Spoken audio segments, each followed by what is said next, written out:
Oi, gente, esse é o ArcCast 49, meu nome é Adilson e hoje a gente escolheu falar sobre um artigo que saiu no ArcDaily. O texto do artigo é o seguinte: os 9 temas de arquitetura que você deve conhecer em 2018. Na verdade, é uma tradução de um artigo que saiu no ArcDaily na Espanha e que a gente achou interessante alguns pontos aqui. Vocês vão saber se a gente concorda ou discorda de algumas coisas, até porque a gente não sabe que cada um discorda ou concorda dos temas. Como convidado, a gente chamou o Guga, que sugeriu a pauta. Fala aí, Guga, tudo bom? Boa noite, galera. E você não fala mais Olá, que tal? Quando abre, não? O cast mais? Eu falo espanhol quando a gente vai abrir o e-mails e comentários. Ah, tá certo. O meu espanhol é muito ruim, não dá pra ficar falando isso não, pra desaprender as pessoas. Bom, e comigo também está Lili. Boa noite, Lili. Boa noite, queridos. Tudo bem? Esse cast de uma... Ninguém sabe, mas é um cast de uma sexta-feira à noite, então... O pessoal tem que levar em consideração os comentários inadequados que possam surgir. Vai surgir um monte de inadequação. Eu tô esperando as inadequações aparecerem hoje. E o Rafa também fala, Rafa. Fala, galera. Beleza? Vamos que vamos. Então a gente abre espaço aí pros e-mails e comentários e outras cositas más. Aí agora, tá vendo? Viu? Espanhol. Viu? Esperou. Aguarde, confie.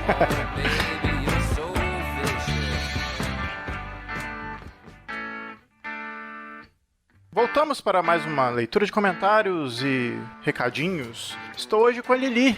E aí, Lili, tudo bom? Tudo bem, querido. E você? Tudo certo, graças a Deus. Como está sendo seu domingo? Domingo está sendo de tranquilidade. Como domingo deve ser, né? De tranquilidade de trabalho. Como os domingos têm sido.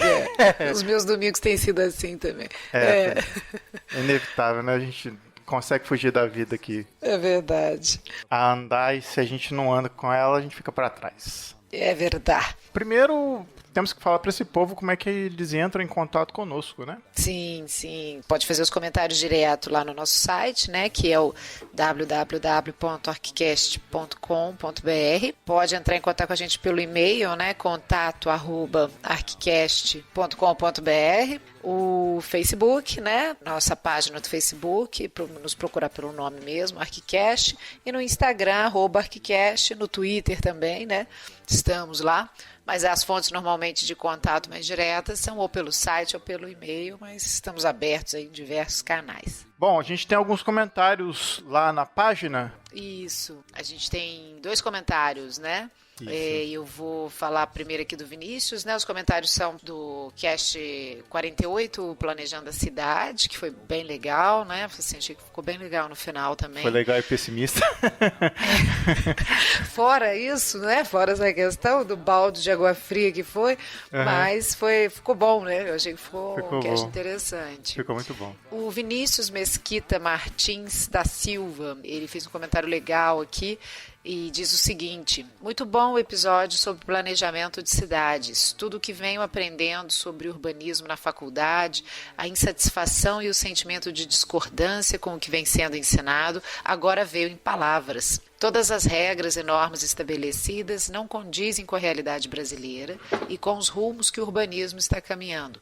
E quando tentam dar uma luz no fim do túnel para a questão, o convidado vai lá e destrói o túnel. Mostrando que talvez nem estejamos caminhando na direção certa. Mais uma vez, um ótimo trabalho, abraços. Vinícius, viu? É exatamente isso que você falou, né, Adilson? O Vinícius também pegou a questão, não sei se é pessimista assim, mas realista, né? Que o Álvaro trouxe pra gente aí, né, sobre todas as dificuldades de se trabalhar com planejamento no Brasil. E eu concordo, Vinícius, assim, né? Eu acho também que a faculdade, né, e a questão do urbanismo, ela é muitas vezes tratadas de uma forma um tanto superficial. Eu não sei qual que é a faculdade que ele frequenta, né? Mas a gente sabe que isso é uma coisa mais geral, são poucas aquelas que entram mais, né, no urbanismo, e principalmente nessas questões políticas e logísticas do planejamento, né? Normalmente as abordagens são mais teóricas, a gente acaba não tendo contato com o problema real. Mas valeu, eu concordo aí com você. Eu continuo achando que há luz no fim do túnel. Né? Minha função aqui é meio essa também. Mas vamos que vamos. Obrigada. Valeu, Vinícius. Bom, tem um comentário também da Juliana Duque, vou falar rapidinho, que é: gente, que fantástico, a qualidade dos podcasts de vocês está cada vez melhor. Acompanho vocês desde 2016 e vejo o quanto aprendi com todos. Muito obrigada. Observação, amei a trilha sonora desse episódio. EIEMA arrasando o coração dos arquitetos. Abraço a todos. Valeu, Juliana. Pô, essa aí é de carteirinha, né? Vejo desde 2016, que é o ano que a gente começou. Então, continue acompanhando, espalhando a palavra, como a gente gosta de dizer aqui. É isso aí. Obrigada, Juliana, pelos comentários elogiosos. Eu concordo também com a trilha. Eu acho que nosso Spotify está cada vez melhor, né, Adilson? Muito bom gosto e um gosto variado. Enfim, obrigada pelo incentivo. Apesar aí de algumas pessoas acharem que eu não dou voz pra ninguém aqui pra fazer a trilha. Vocês viram lá, né, a cutucada? Que não é verdade, é apenas uma cutucada. De fato, não é verdade, né, mas é apenas uma cutucadinha. Mas sempre boas. Eu também assino embaixo das trilhas aí, irretocáveis. Valeu. Mas obrigada, Juliana, obrigada mesmo. Cara, esse cast tá inacreditável, tá muito engraçado, bicho. Foi muito divertido. Foi, cara. Divertido. E foi a sexta-feira à noite, né? Foi a sexta-feira à noite, o dia que a gente botou o pé na porta, chute na cara, enfim. Exato. Vou deixar vocês então com o cast de hoje. Então espero que vocês se divirtam e esperemos no podcast, 50º podcast. Uau! Vamos pro 50º. E vocês não sabem, a gente já gravou, ficou ótimo. Mas vamos primeiro pro 49º, não é isso? Que é o de agora. Exatamente. Beleza. Então, a gente volta daqui a 15 dias. Um abraço e beijo pra vocês e até mais. Beijo a todos e bom cast.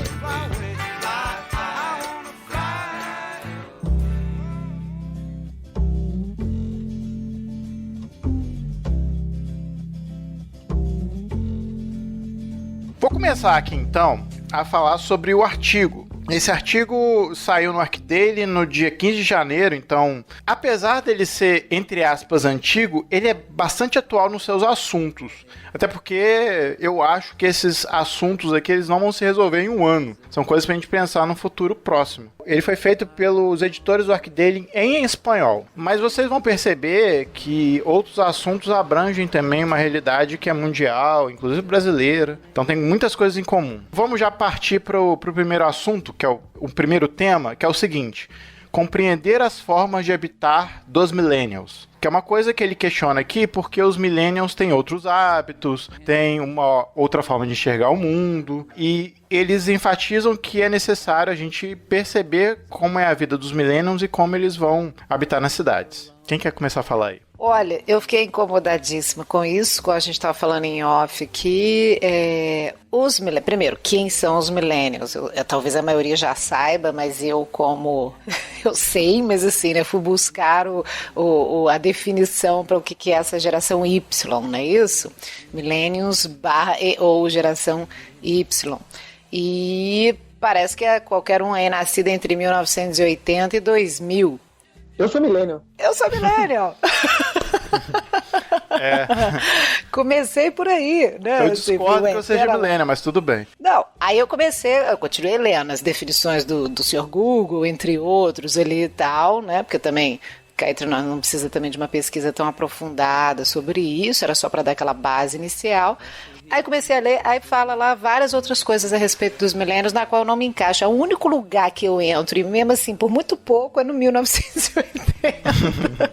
Aí eu falei, não, eu não sou nada millennial, eu sou totalmente arcaica, porque eles entram nessas questões de modos de vida, um pouco isso que você está falando, assim, não é que é uma geração completamente diferente, mas é essa geração, talvez aí 90, 2000, que nasceu e que hoje está aí no auge da sua produção profissional, no mercado de trabalho, e começando a dar trabalho, digamos assim, né? Pós-adolescência.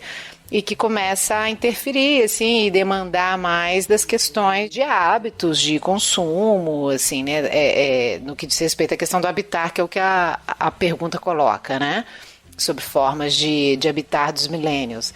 E aí eu fiquei pensando, as formas de trabalho são diferentes, porque é uma geração que vem, né, com a questão da tecnologia, né, as mudanças muito aceleradas, o impacto da tecnologia nas suas vidas, a instabilidade, né, das condições de trabalho, inclusive, são algumas características que os textos associam à questão dos millennials. Na verdade, é toda uma questão de contexto. Millennials é só o nome que se dá às pessoas que nasceram e que estão vivendo no auge da sua idade produtiva na nossa contemporaneidade, digamos assim. Nós somos aí 10 anos posteriores a isso, eu acredito. Concordam, mais ou menos? Eu concordo. Apesar de na definição lá, tá lá, 1980 e tal. Por isso que eu me senti arcaica. Esse era o comentário inicial que eu queria falar. Não quero abordar todo o tema, não, mas porque, assim, meu trabalho é fixo.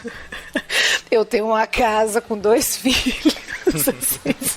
Eu sou o oposto da geração millennial, apesar de eu ter nascido em 1980. Esse é o meu comentário inicial de abertura do programa. Agora vocês podem entrar onde interessa. Aí. Primeiro, eu acho complicado, eu já não consigo, eu acho que esse rótulo de geração que as pessoas fazem, as pessoas não, né? Na mídia e alguns ramos da mídia gostam de fazer esse rotular uma geração com... É como você pegar a gente que nasceu em 80 até o final de 90 e meio que dizer que todo mundo se comporta igual. Eu não acredito muito nisso, né? Pra mim, isso é uma grande... Isso é mais um motivo do mercado querendo defender a escassez de espaço que tem nas cidades agora. Para falar especificamente de arquitetura, né? Porque um dos grandes pontos que eles falam sobre o modo de vida dos millennials são esses apartamentos pequenos, multifuncionais. A gente vem vendo aí, principalmente em São Paulo, esses apartamentos minúsculos que eles andam fazendo, sem cozinha, com cozinha comum, e apartamentos minúsculos, academia em comum, uma área de estar lá também comum e tal. Mas isso pra mim é tudo propaganda pra defender que não tem mais espaço, né?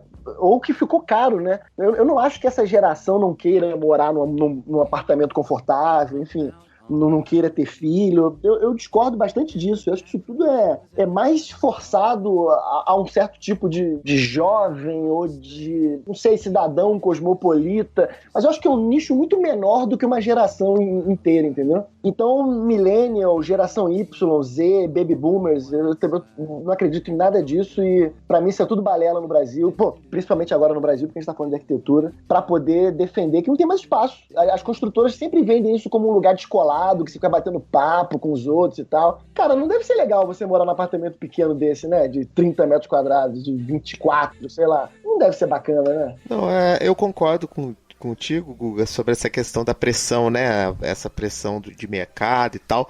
Mas eu acho que essa identificação de gerações é um trabalho científico, né? Assim, é uma questão de método mesmo, né? Você pegar lá períodos aí, observar tendências e tal, que na verdade isso tudo vem de quem estuda marketing, né? Para entender o público, para ajustar os programas, né, e produtos para esse público, né? Então, a gente não tá no millennial. Se a gente fosse pegar estritamente a data, né? Eu não sou millennial, eu sou geração X. Você é muito velho. Essa geração X por um mês, né? 3 vezes.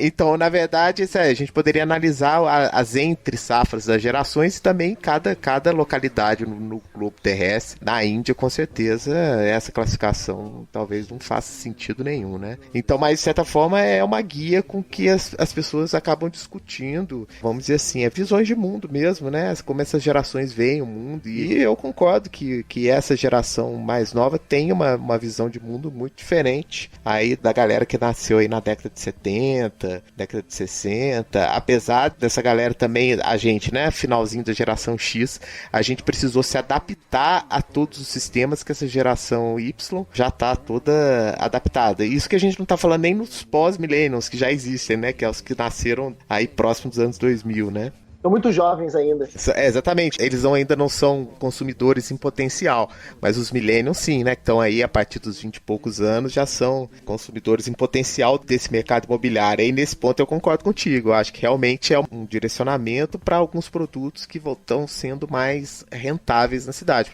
Apartamentos compactos e tal, que você potencializa o ganho, poucos espaços. E também uma discussão mesmo de cultura de uma época e tal. Mas assim, eu acho que é um tema bem relevante, sim, porque isso acaba mudando a forma com que os arquitetos devem de certa forma, pensar os espaços e quais habilidades vão ser necessárias para que você, de fato, consiga projetar espaços assim, como eles defendem, né? Espaços mais, a tal da flexibilidade, né? Espaços mutáveis e tal, que os japoneses já lidam com isso há muito mais tempo. Talvez a geração X japonesa já lida com esse modelo de habitação, né? Então, se a gente tirar a questão da localidade da discussão, ela fica um pouco frágil, realmente. Eu acho que talvez o artigo dele, e isso vai se repetir em outros pontos, ele não se trata necessariamente de algo tão recente, assim, né? Mas eu acho interessante porque chama, de alguma maneira, tenta dar direcionamento sobre algumas temáticas, né, contemporâneas, né, mas que, na verdade, não são tão recentes assim. E acho que essa questão que eles denominam aí como millennials, mas se a gente tirar a palavra também, eu acho que os modos de vida e de habitação contemporâneos seria uma coisa talvez mais fácil da gente relacionar, porque isso não muda muito, você sendo um millennial ou não. Então vamos colocar a gente aí, geração X. Eu também acho um pouco ridículo essas nomeações assim, não sei o que isso quer dizer, mas entendendo assim, em geração, né? Eu concordo com o Rafael, assim, eu acho que claro que as gerações têm uma certa afinidade e pontos em comum por uma questão de contexto, né? Eu acho que a questão aí da geração Y, millennials, a questão da tecnologia e da velocidade de transformação nessas formas de comunicação e relacionamento impacta muito. Isso eu acho que é real, eu acho que isso a gente consegue avaliar, apesar da pouca distância que existe aí, né, para conseguir saber o que isso significa em termos de impacto e tal, mas que é diferente, eu também concordo que é diferente. Como eu acho também que a geração 80, 70, 80 é diferente, então eu acho que é uma questão de geração. Eu acho que existe um conjunto de informações, características culturais, contextuais, que acabam moldando aquele grupo, né? Aquele grupo global mesmo, acho que é uma questão de geração mesmo. Mas talvez se a gente tirar um millennials da pergunta, ela continua sendo relevante, não tem a ver com os millennials necessariamente, mas tem a ver com os modos de habitar uma metrópole, né, uma cidade contemporânea. A composição, né, das famílias, o modelo de trabalho, que já não é mais um modelo, é um modelo diferente de trabalho. Exatamente, por isso que eu estou me sentindo arcaico. Eu acho que nós somos as únicas pessoas que têm filhos, 2 filhos. Mora em casa, carro, vai trabalhar e volta para casa. Exatamente, é um trabalho fixo, assim, o horário mais ou menos determinado, isso já era pelo visto. Apesar de discordar do tema, eu acho sim ele relevante. Eu acho que isso que ele falou é perfeito. Assim, mesmo você tirando o milênio, a provocação ainda é válida. O tema tá aí, ele tá posto e é óbvio que é preciso conversar sobre isso. E o projeto de São Paulo que eu tava tentando lembrar é a reforma do Teatro Presidente, que ficou um projeto até bacana e tal, era um teatro, virou um espaço de co-living, co-working, né? Agora, tem uma história interessante que eu tava lendo um livro uma vez chamado Observatório de Sinais, e esse livro ele fala sobre tendência. E, na verdade, sobre estudo de tendência e como que algumas verdades que parecem absolutas e são sedimentadas, assim, no mundo, muitas vezes elas são construídas por grupos, corporações e tal. E o exemplo que ele dá nesse livro é sobre a cor do ano. A gente que trabalha com arquitetura sempre tem isso, né? Eu lembro que acho que em 2015 a cor do ano foi Marsala ou Marsala. E todo ano tem uma cor do ano. Cor Pantone, tem. Exato. Você só lembrou do Marsala porque é vinho, né? As outras você não lembra. Você sabe por que eu lembrei do Marsala? Porque eu fiz um centro de mamografia, o Centro da Mulher, e eu coloquei essa cor, foi no ano da cor Marsala. Eu coloquei como tema. Boa desculpa. E aí no livro, acho que é o Dário Caldas, ele fala que como é que é definida a cor do ano? Na verdade, grandes grupos de moda, né, europeus, enfim, eles se reúnem na Índia, em algum lugar assim, e eles discutem quais as tintas que são possíveis de utilizar naquele ano, porque se todo o mercado escolhesse uma cor diferente, não ia ter abastecimento para o mundo inteiro pro ramo da moda. Então, na verdade, eles combinam com a Índia, com esses países que produzem muita tintura, né? Para que possa ter um abastecimento de 12 meses dessas tintas. E todo mundo tem uma percepção fora do ramo de que isso foi uma coisa orgânica, né? Então, que legal, esse ano é azul marinho. E não é. Não, orgânica não, mas que pelo menos fosse um pouco mais romântica essa escolha aí, né? Mas agora, a cor do ano, então, é Ultraviolet. Tá aqui escrito. É Color of the Year. Ultraviolet. É a cor que tá sobrando, então é basicamente isso. Sobrou de 2017, né? Então estamos... pintaram só o Thanos e vão usar outra coisa. muito disso, dessa nova moradia compacta e tal, isso é tudo propaganda, isso não é tendência nenhuma. Na verdade, estão querendo moldar a cabeça de uma galera que não tem como bancar mais morar numa casa grande. Porque, bom, pelo menos se ela quiser morar na cidade. Então você já vai se acostumando aí, vai tornando isso cool, né, você morar numa casa pequena. O ruim de falar por último é que sempre acham que você tá copiando a opinião do outro, mas concordo com muita coisa que vocês falaram. Os millennials não são, tipo, uma geração que já nasce assim. Elas são consequências de coisas que acontecem, né? De uma influência digital muito grande, né? Da falta de emprego, da necessidade de você morar num lugar menor, porque tá muito caro morar nas cidades. Então, é tudo uma consequência também do que o mercado também quer vender, como vocês falaram. E eu tenho um pouco de birra com millennials, assim. Desculpa a galera que ouve a gente, mas eu tenho um pouco de implicância com o termo millennials, porque ele, pra mim, ele só é mais pejorativo do que algo interessante, assim, porque os millennials são inovadoras, trabalham com a tecnologia, eu já penso outra coisa. Mas isso talvez não caiba aqui, nessa discussão. Isso aqui é uma coisa pior que geração 80 também, gente, né, eu pelo menos há um tempo atrás, eu tive que amadurecer pra achar que a geração 80 era legal, quando eu tinha lá 10 anos, eu achava a geração 80 péssima. Não, mas assim, se você ouve essas coisas levam um tempo. Acho interessante a gente ter que pensar nos passos flexíveis, mas eles não são necessariamente pros millennials, como eu acho que o Rafael falou. Só para completar a informação, quem quiser saber mais sobre esse tipo de modelo, é a incorporadora chama Vitacom, em São Paulo, que constrói, tem aquela proposta daqueles apartamentos de 10 metros quadrados e por aí vai. Então eles vendem não um apartamento, eles vendem um lifestyle baseado nessa tendência e uma vida simples. Claro que tudo é mercado, mas assim, em parte o mercado também responde a determinadas demandas. Eu faço um contraponto. Sim. Lembrando que a gente tem que discordar hoje, tá? Hoje eu tô aqui para discordar, exatamente. eu recebi aquela mensagem assim, me apropriei. É aquele termo que essa galera do Millennials gosta também, que é o necejo, né? O que é isso? Necejo. Você vê que eu sou de outra geração. Eu também não sei o que é isso. Necejo, necessidade, desejo. Você tá de sacanagem. Ele não tá falando de sacanagem, não. Não tô falando de sacanagem, não, é. Isso aí tá nos livros aí apocalípticos que idolatram Steve Jobs. Mas tem, né? O Titãs já cantou necessidade, vontade. Pois é. E eles são geração Y e já anteciparam, entendeu? Esse negócio é balela mesmo. Concluímos então que o Titãs é visionário. É. Vamos pro segundo tema então.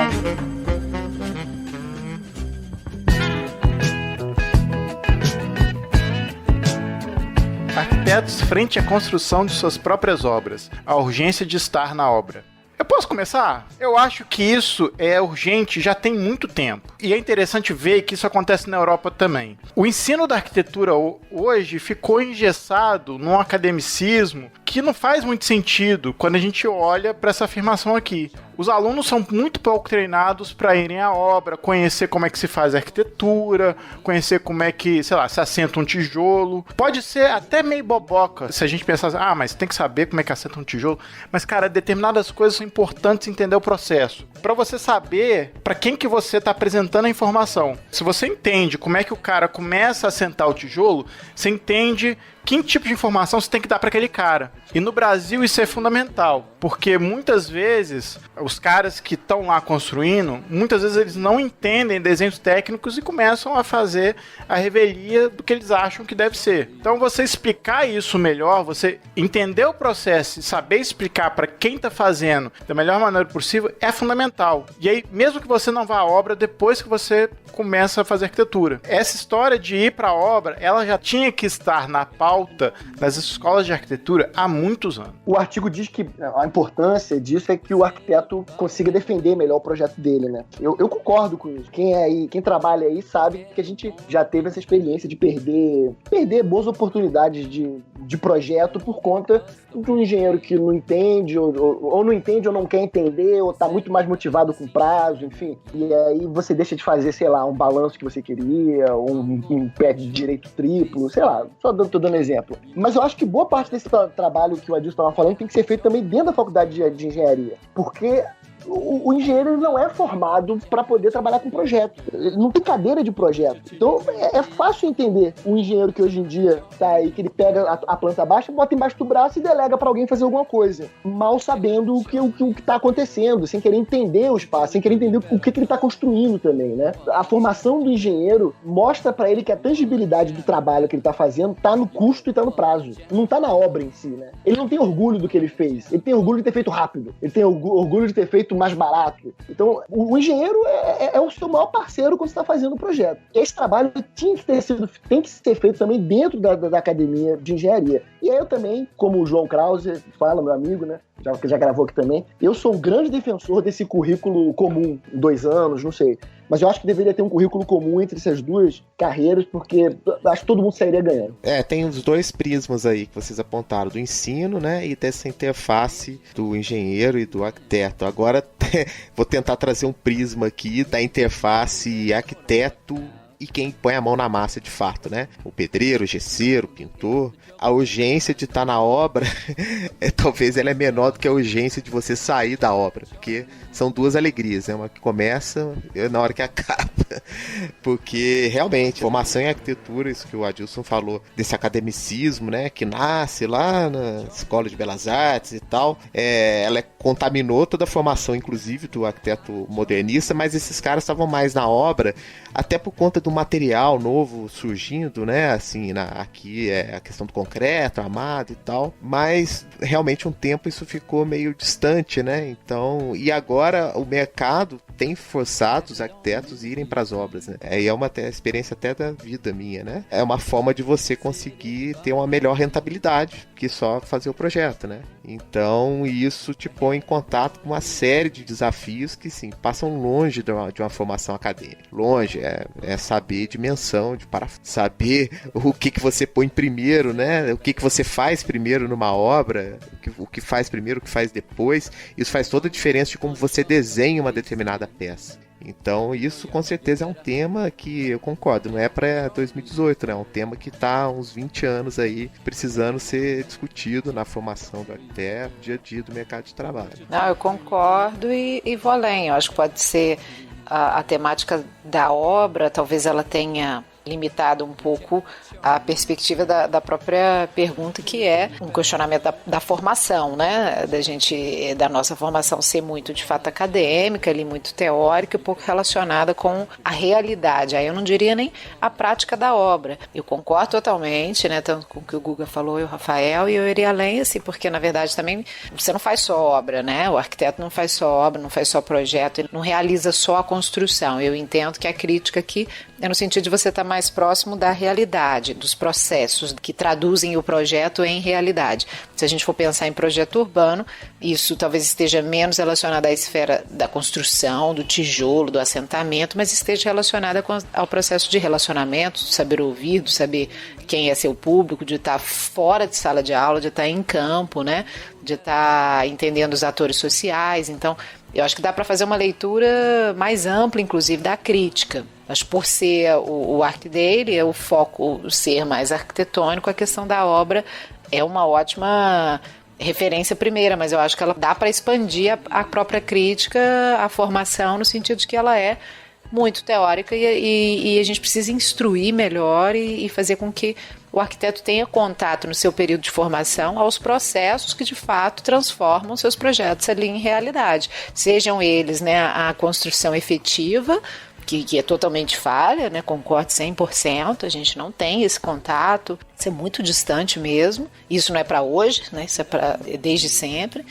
E também não ter contato com a realidade, de fato, do público que você vai lidar, dos problemas burocráticos os quais você vai ter que superar, né? A gente não tem contato nenhum. Eu estou fazendo uma analogia aqui, né, entre a questão da construção e dos processos de aprovação, que seja, acho que a gente pode levar isso para diversas esferas. Eu ainda fiquei procurando assim nos outros itens para ver se eles iam tocar nesse ponto, porque a minha primeira impressão quando eu li foi um pouco essa. Falei, pô, não tem como discordar disso, assim, né? Essa questão da obra, esse contato direto com a obra, ele é fundamental. Abordagens mais colaborativas, né? Eles mencionam isso também, a questão de você estar em processo de aprendizagem, trabalhando direto na obra, isso te traz traz uma noção de uma abordagem mais colaborativa, do quanto você precisa do outro, o fato de você estar resolvendo problemas em loco, né? O quanto isso exige da criatividade do arquiteto, da sua capacidade de solução de conflito. Então, assim, é fantástico, assim, dá para ampliar muito mais, né? E aí eu fiz a relação com outras formas, uma questão de participação da própria sociedade, da população e outros tipos de projeto, que não especificamente só na construção. E eu fiquei olhando para ver se teria algum outro ponto mais para frente em que eles tocariam nisso, mas não, assim, dentro dos 9 temas, né? Então eu falei, então acho que cabe falar sobre essa demanda agora, nesse tema. Essa analogia talvez esteja bem-vinda, né? Alguém quer fazer uma réplica ou tréplica? Tô que nem debate. Bem, eu quero fazer só uma complementação, porque isso aqui é uma coisa que diz a natureza da nossa profissão, né? Assim, né? O arquiteto, né? O principal da questão da tectônica, da materialidade. Então, quando a gente se afasta, assim, do objeto construído, eu acho que, né, nós, millennials, encantados pela imaterialidade do mundo digital, da nuvem, né? A nuvem é uma palavra em voga aí, né? A gente tá cada vez fugindo um pouco dessa coisa da matéria, que é de fato o que constrói nosso ambiente, né? Então acho que a visão por esse tema, de certa forma, é uma forma de reagir a esse tempo líquido, não sei. Baumaniano. Baumaniano. Bonito isso. Li no livro. Só a geração Y entenderá essa piada. Deixa o link na bio, né? Deixa o link na bio. Isso mesmo, Rafa. Vocês lembram, né? Eu lembro, claro. Eu lembro. Ah, claro. E lembra? Lógico, imagina. Geração qual mesmo que nós somos?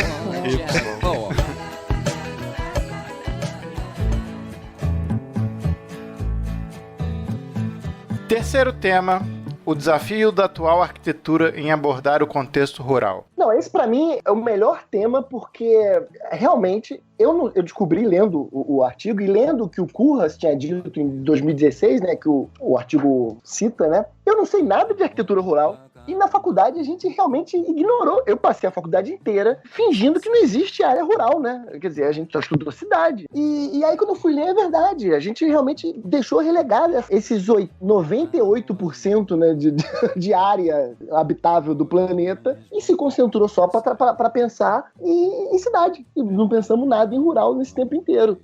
Eu fiquei, na verdade, surpreso. Eu não entendo nada de área rural. É que você não fez arquitetura em Viçosa, cara. Abraço pra galera de Viçosa, brincadeira. Isso vai dar polêmica. Não, mas é sério, eles têm as disciplinas lá relacionadas à arquitetura rural. Mas tá corretíssimo, né? Tem que ter, é óbvio, né? Sabe, quantas cadeiras eu tive na faculdade que eu fiz museu? Eu devo ter feito uns 3 museus na faculdade. E, pô, mas o que é mais importante, né? Tá aí, como aponta, 98% da área habitável, né? Não são em cidades, são áreas fora dos grandes centros. Mas 80% da população vive em cidade. Eu não sei, eu acho que é um problema de campo. Não de campo não de campo. De campo teórico, campo de análise, não sei. Eu fiquei na dúvida. Eu posso estar falando uma bobagem, mas assim, a primeira coisa que me surgiu foi assim, mas será que precisa de arquiteto na área rural? Tipo assim, muita ajuda quem não atrapalha, sabe? Aquelas coisas assim. Será que é o nosso campo de conhecimento de fato, sabe? Será que é ali que a gente precisa atuar? Eu entendo o comentário do Curras, mas o Curras também fala o que quer o tempo inteiro, assim, né? Volta e meia a gente tem que, sei lá, entender. Tá filtrada no rapaz, né? Não sei, assim, eu fiquei me perguntando por que isso claro que deve ter um campo aí, sim, eu acho que é uma coisa super específica. É uma preocupação, eu acho que é uma preocupação de planejamento, mas eu fiquei pensando assim, qual a intenção dessa pergunta, assim, né, a arquitetura rural. Aí os exemplos que eles dão, vocês conheciam os trabalhos ali do escritório, assim, que eles citam ali objetivamente? Alca, eu vi.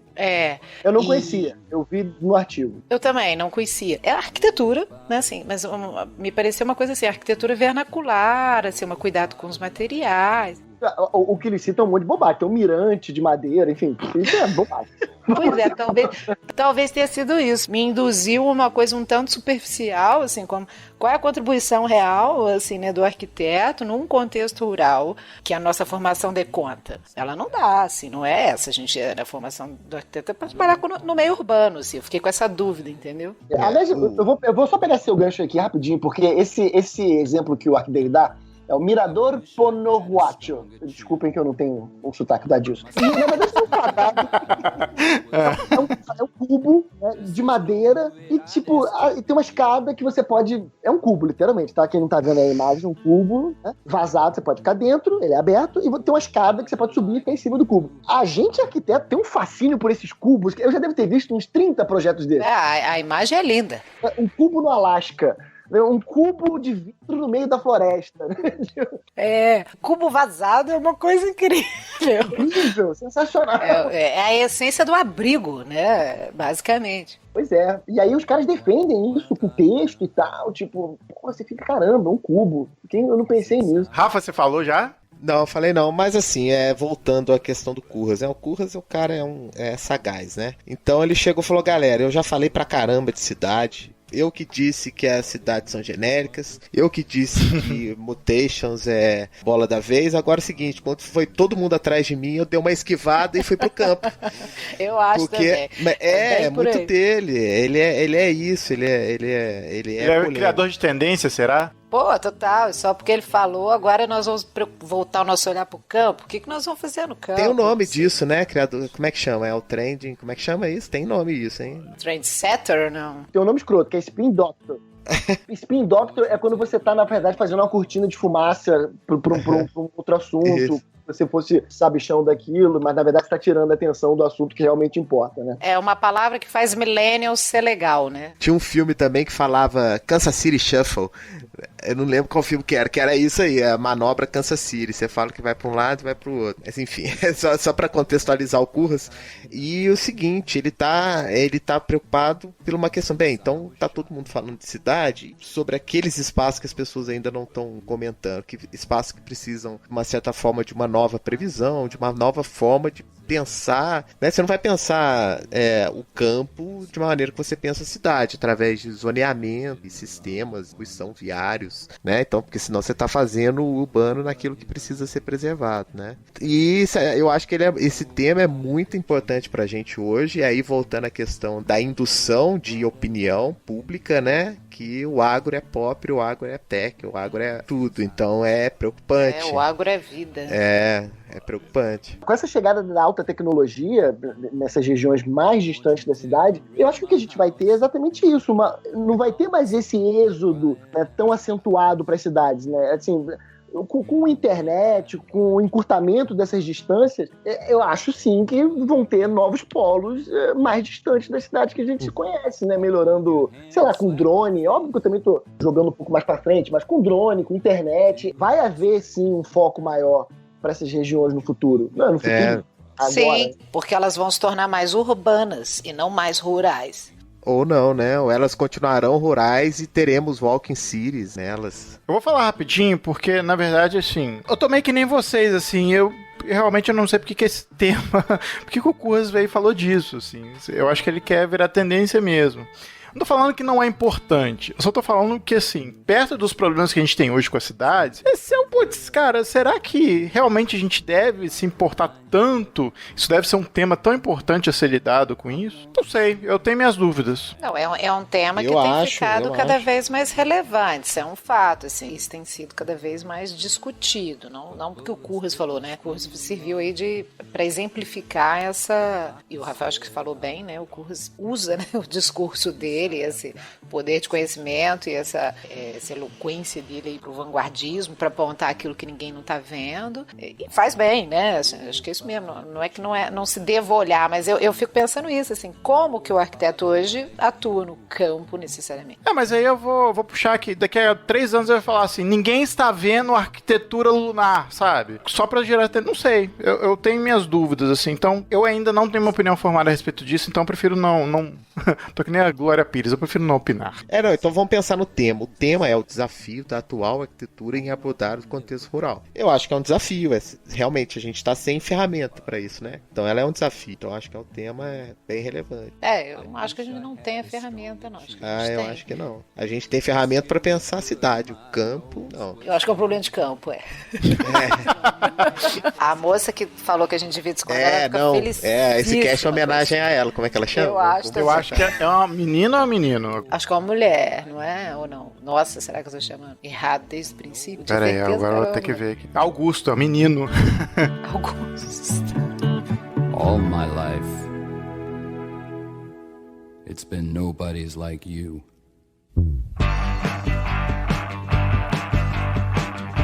O quarto tema é o seguinte: a arquitetura social enfrenta o retorno do pêndulo. Eu não entendi exatamente a expressão pêndulo, mas o que ele discorre aqui é a respeito da importância aí da arquitetura que não é o mainstream. O do pêndulo que você está dizendo aí, eu acho, tá, que isso vem de um TED que o Mark Kushner apresentou em 2014, que ele diz que a arquitetura, né, os arquitetos, eles ficam muito entre o pêndulo de fazer alguma coisa tradicional, tem uma geração ou uma década que os arquitetos vão projetando coisas que o público está acostumado, a gente faz coluna, faz tudo branco e tudo mais, né? É uma geração pacífica, tá? E aí o pêndulo vai se deslocando para inovação e para tecnologia, e é aí que os arquitetos começam a inovar, né? E eles vão inovando, até que a gente começa a achar muito absurdo.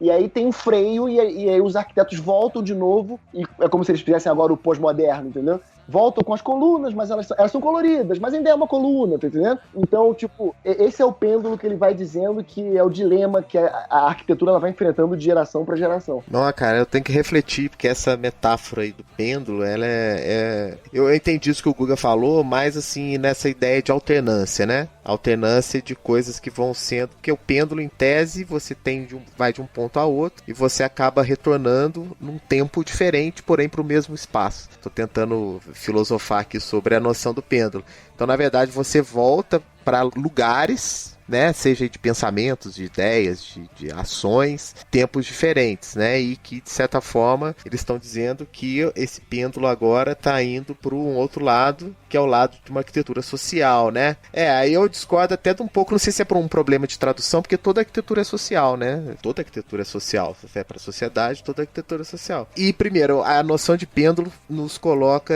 numa hipótese maniqueísta de que tem o lado A e o lado B, e não possam ter infinitos lados. Então, assim, eu acho que esse é um dos temas que poderia ser...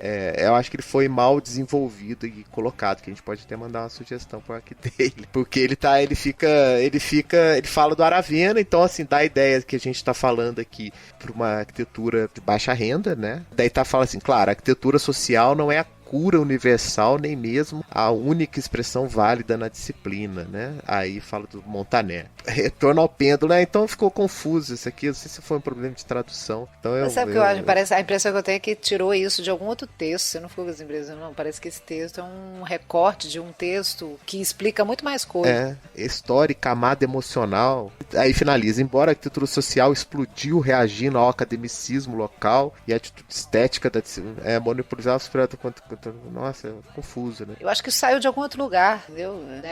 Parece uma colagem, né? Parece realmente que tem dois temas aí. E a foto que ilustra, assim, é uma construção. Nada a ver. Nada a ver. Próximo, vira fora. Eu também tive dificuldade, mas eu acho que esse retornar ao pêndulo aí me confundiu também. Eu não sabia dessa referência que o Guga trouxe. Me parece que é exatamente isso, acho que traduz bem, porque o pouco que eu entendi aí também traz um pouco a arquitetura social como uma tendência, o que eu achei problemático, assim, né? Há um mainstream, né? Porque ele fala antes, então, tipo, é como se ele quisesse dizer que não é uma arquitetura chamativa, não é feita para ganhar prêmio, não é feita para inovar, ela é feita para atender um propósito, né? Não, e aí o exemplo que ele dá é o prêmio Pritzker pro Aravena, assim, né? Sem demérito nenhum pro trabalho do Aravena, mas assim, o prêmio Pritzker por si só é uma questão de mainstream, né? Assim, então, exatamente, como se o Aravena não estivesse no mainstream, né? Né? Demetria Nassa Sachs que fala, não, aquele chileno de cabelo espetadinho, né? Assim, não... Aquele que fica bonitinho na foto. Ele falou, fez lá bonitinho, né? 100 habitações lá e tal, vai projetar no Brasil, conseguiu 450, 500 unidades habitacionais no mesmo bairro. Que já o aguenta, né, uma coisa dessa, né, pro cabelo espetadinho. Eu fiquei com essa dúvida também, assim, né, a arquitetura social, primeiro que ela é uma necessidade, ela não é uma tendência. E concordo, a arquitetura social é um termo complicado. E, ao mesmo tempo, a questão de reconhecimento que eles colocam, que é o Pritzker, é puro marketing, assim, uma coisa mais mainstream que isso, impossível. Então eu não entendi, na verdade, qual foi a intenção do tema. Eu vou dar minha opinião, eu vou passar pro Google, que talvez ele esteja mais interessado no tema, não sei. Enfim, já? Ok. Não sei, eu entendi aqui uma tendência que... Eu não sei se é uma tendência ou uma forçação de barra que o Pritzker tá fazendo. Assim, uma forçação de barra pra, sei lá, então agora, arquitetos, tem que pensar nisso. Então, o Aravena recebeu prêmio, recebeu também Balkrishna Doshi. Então, parece que é uma tendência, pelo menos do Pritzker, de ver nesses caras que estavam bem regionais, que fazem arquitetura que são muito emblemáticas em termos regionais, eu boto o Aravena também nesse meio, como os caras que podem servir de experiências ou exemplos para a nova geração de arquitetos. A gente teve aí na década de 90, 2000, né, o chamado Star System, Kurra, Zeisman, Zaha Hadid, fazendo aquelas arquiteturas que são extremamente inovativas em termos de forma, e em algum momento parece que o mundo arquitetônico sentiu a necessidade de rever a importância desses caras, e aí estão buscando, por exemplo, com o Pritzker, de valorizar outras pessoas que também têm relevância aí nos seus contextos regionais. A história do Pritzker talvez se complemente a essa história de há uma importância cultural e regional nessas questões aí de resolver arquiteturas sociais, mas também o artigo ele não deixa muito claro se ele está falando de uma arquitetura regional ou de uma arquitetura para resolver problemas da sociedade. Não resolver problemas da sociedade como fez os modernos, mas tentar dar soluções para uma cidade muito complicada que a gente tem hoje e, por exemplo, no Brasil é muito evidente esse problema. Então, assim, tem essas duas vertentes, eu acredito. Pensando na vertente de que é importante você pensar em questões culturais, em questões sociais, acho extremamente válido. Agora, essa ideia dela ser, sei lá, de virar ser uma moda, eu acho que, como a Lili falou, ela deve estar presente sempre na profissão. Você sintetizou bem o que eu estava pensando, né? Porque eu ainda estava digerindo ainda esse tema, mas eu também acho isso, que o Pritzker, na verdade, está querendo, de repente, tentar nortear, agora eu tô falando mais da parte plástica, tá? Da parte formal, não tô falando sobre a ideia de arquitetura ou social ou popular, enfim, mas a parte plástica, de casas que parecem casinhas, sabe? Em oposto as obras da Zaha, sabe? Então, talvez é isso mesmo, dar valor a esse tipo de plástica, de imagem, da parte formal. Agora, eu acho que no Doshi até cabe essa ideia que você estava dizendo sobre arquitetura local, mas eu acho que o que o Aravena faz, cara, o tipo de arquitetura que ele faz é arquitetura não lugar, assim. Eu olho tudo que ele faz e poderia ser na Rússia, poderia ser na França, Japão. Eu não acho que o tipo de arquitetura que ele faz tem cara de arquitetura local, sabe? Mas acho que são temáticas diferentes mesmo, né? A questão da adaptação social, assim, para resolver um déficit habitacional, e a questão do regionalismo. Acho que são duas coisas que podem se encontrar, mas são duas temáticas diferentes. Não necessariamente elas têm que caminhar juntas, claro, tipo... O que eu acho que nesse tema essas coisas se misturam. Não, é só no artigo da revista, né? Sim, no artigo da revista. No artigo da revista. Não tô falando que a gente confunde isso, não. Revista eletrônica. Da revista eletrônica. Obrigado, Rafael. Eu acho que na verdade é uma ideia de realmente tentar, sei lá, voltar a atenção realmente de um público ou do mercado para outro tipo de... valorizar realmente esse tipo de estética e não necessariamente só arranha-céu do Foster, enfim, e sei lá, outras formas mais... que até pouco tempo eram mais vanguardistas e tudo mais. Bem, enquanto estávamos patinando aqui, eu procurei saber o que era o BAC 2018. Vocês sabem o que é o BAC 2018? É a Bienal Pan-Americana de Arquitetura de Quito. Ele fala Bienal Pan-Americana de Quito. Mas depois ele volta lá a eventos como a BAC 2018, como se todo mundo soubesse o que ele tá falando. Não é. Mas e daí, né? Assim, como é que isso tá, né, associado? Eu também não entendi. Acho que isso pra mim foi um Ctrl-C, Ctrl-V. Isso já dá uma questão até de posição no globo, né? Que é a Bienal Pan-Americana de Quito. Então você já está falando ali de uma região da América Latina que tese pode pautar uma discussão mundial de arquitetura, né? Então talvez seja essa também um aspecto desse pêndulo aí, né? Ou seja, então agora entendemos o que ele quer dizer. Agora o Rafael fez um esforço metodológico absurdo aqui para ligar uma coisa com a outra. Valeu, Rafa. Mas a gente tem que pular pro quinto tempo que a gente falou muito. Eu só queria dizer que o Aravena também tem o cubo dele, tá? Não, todo excelente arquiteto tem o cubo. Vazado, de preferência, com a paisagem por trás e na escala humana. Olha só, esse cast é gravado, vocês podem... A gente tá em maio, tá? E eu vou projetar o meu cubo. Vocês podem ter certeza.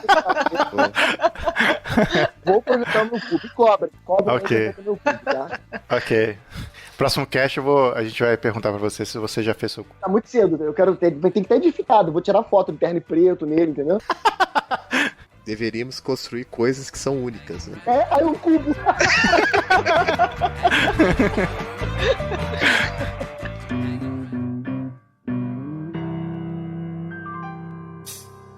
Quinto tema, a era pós-digital entra na linha do tempo da representação gráfica na arquitetura. Aqui a Karina Zatarain, ela fala a respeito dos alunos, principalmente, dos arquitetos mais novos, atenderem para escolher renderizações que são muito fiéis à realidade. E ela fala que outros arquitetos estão utilizando como colagens, como referência, por exemplo, outros grupos de arquitetos lá da década de 60 que o Arquigram, o Super Studio fizeram.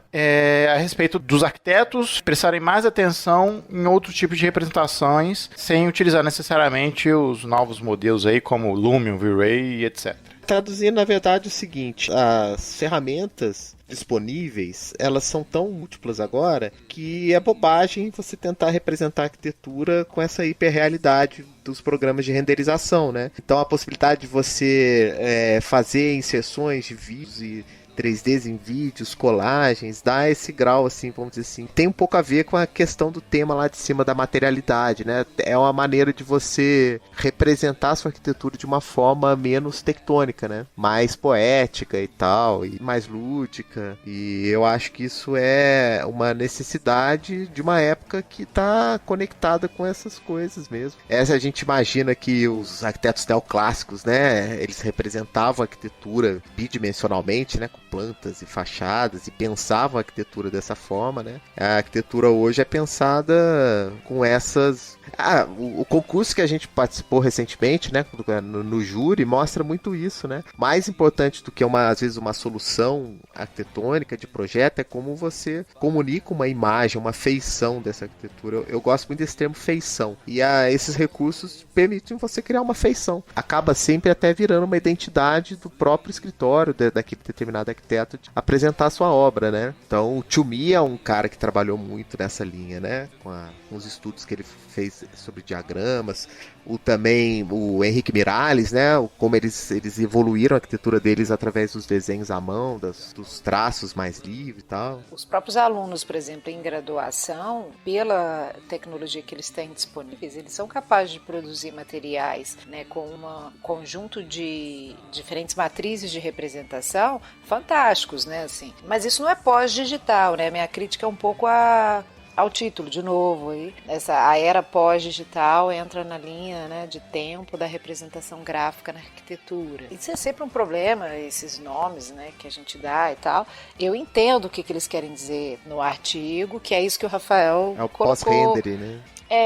Na medida em que o render se transformou, eu acho que é muito mais a forma de usar do que o digital em si, né? Assim, a crítica é a forma de usar, porque a tecnologia possibilitou formas de representação tão fidedignas da realidade que ela se tornou artificializada, né? Porque aí os projetos são totalmente artificializados dentro de uma utopia, de uma coisa totalmente só relativa a projeto, ou seja, aquele projeto que o arquiteto pensou, perfeito, sem nenhuma interferência da realidade, mas ao mesmo tempo visualmente é real, né? Assim, você olha, você vê a textura do edifício, você vê o reflexo do vidro, você vê, né? Assim, a imagem é muito real, você bota a imagem de fundo, mas não tem pessoas, não tem apropriação, não tem nada, ela não é contextualizada, por mais fidedigna que ela seja, mas ela não é pós-digital, na minha crítica. E eles também colocam uma questão da arte e da arquitetura, né? Como se também os processos digitais ou os processos de renderização, da capacidade de você transformar uma coisa muito próxima da realidade, serem necessariamente ruins e não serem artísticos, né? E aí faz uma diferença entre arte e arquitetura, como se o digital não fosse arte. Eu fiquei um pouco perdida também nesse sentido. E depois eles falam, né? Eles citam como bom exemplo a Karina, né? As colagens, né?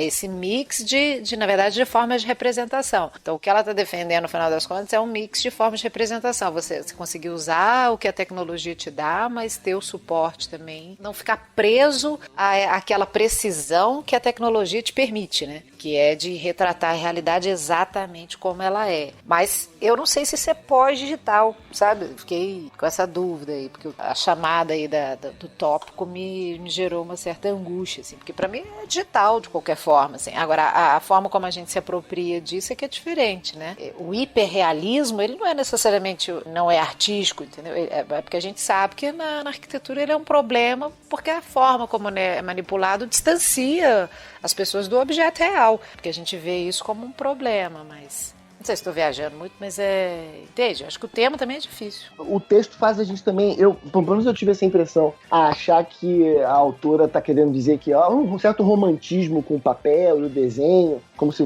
fosse melhor um ou outro, né? Eu não tenho muita certeza sobre isso também. Eu tenho convicção de que, assim, o aprendizado, sem a menor sombra de dúvida, tem que ser na mão, tem que ser colando, tem que ser desenhando. E eu que mexi muito em Photoshop, assim, eu fui autodidata em Photoshop, composição e tal, eu vejo uma diferença muito grande minha, que vindo da tinta, vindo lápis, vindo desenhando, e dessa galera que já aprende a pintar no Photoshop, ou já aprende a fazer composição no SketchUp, assim. Mas ela não menciona isso, né? Ela não menciona esse trabalho manual, né? Como o artigo é meio vago, eu tô viajando aqui. Mas eu senti um certo romantismo, tipo, a colagem é mais interessante do que qualquer outra coisa e tal. E por outro lado tem isso que o Rafael falou, né? Do fim do realismo, né? Acho que é a mesma coisa que a máquina fotográfica fez com a arte, né? Que o render agora ele vai criar um impressionismo, um cubismo, um futurismo, um dadaísmo. A gente precisa superar também agora esse hiperrealismo mesmo no trabalho digital, né? O problema é que ele ficou muito fácil, muito rápido de fazer. A gente tem alguns programas aí que alguns, né, os mais populares, é muito rápido você fazer esse tipo de trabalho digital. E aí você também perde a reflexão sobre o que você está fazendo, né? Também a geração que começou a projetar no AutoCAD também, né? Então, me vem várias coisas à mente. Você consegue chegar a uma conclusão desse pensamento? Não, né? Conclusão pra quê? Eu não consigo, mas a única ideia que eu tenho é essa. Eu acho que a gente precisa refletir mais do que a gente faz. Nesse caso, por exemplo, da exposição, eu tenho certeza que vocês devem ver, e vocês não podem dizer isso abertamente, trabalhos horrorosos no SketchUp, porque a coisa ficou banalizada, né? É fácil de mexer, todo mundo acha que só é só pegar e colocar um bloco e acabou, né? E assim, quem veio do papel ou quem veio de outras maneiras de representação, estudou, olhou mais, sabe fazer composição um pouco melhor, porque teve que apagar, desenhar e refazer, olhar, né? Assim, tudo começa olhando, você fica muito tempo olhando, refletindo sobre o que você está fazendo. O digital, ele não te dá muito esse espaço. Bom, lembre-se, eu estou falando da aprendizagem, né? O resultado é muito imediato, você pega um bloco, coloca ali. Não, mas eu acho que ele te dá, eu acho que é a forma de usar. A gente acha que é a forma de usar. Eu acho que o problema não é a ferramenta, é a apropriação da ferramenta. Para aprendizado, eu acho que a ferramenta, eu não acho bom começar no SketchUp ou começar... Eu vejo uma diferença grande no tipo de trabalho quando você vê o cara que sabe desenhar na mão e o cara que sabe desenhar. Agora eu tô falando de desenho livre, tá? Tô falando de desenho em geral. Essa composição, porque eu acho que ele tem mais tempo de refletir sobre o que ele tá fazendo. Agora, de novo, tô falando de aprendizagem, né? Não tô falando de uso geral. Porque você já sabe fazer, você faz de qualquer jeito, enfim. Niemeyer não fazia mais nada, só falava, né? Ele falava pros outros como é que era pra fazer e todo mundo falava o que ele tava querendo dizer, porque ele já tinha uma concepção, uma maneira de conceber muito avançada, né? Até por alguns anos, né, de prática que ele teve, né? Então, mas eu acho que, assim, para fazer composição, para projetar, eu acho que você precisa passar um pouco mais tempo com o analógico, né, do que direto do digital. Eu não tenho problema com essas novas representações digitais, sinceramente. Eu até vejo que há uma tentativa de inovação em cima dessas propostas. Acho que os arquitetos que projetam de forma mais convencional e fazem um 3D um pouco mais convencional, tudo bem, não vejo problema também não. Mas eu acho que há algumas tentativas até muito interessantes de inovações em cima dessas representações digitais. Se for colagem, se for, sei lá, uma outra coisa, aí eu já não sei. Mas a gente achar que ela vai ser parecida com o que o Arquigrão, que o Super Studio fez, tem minhas dúvidas.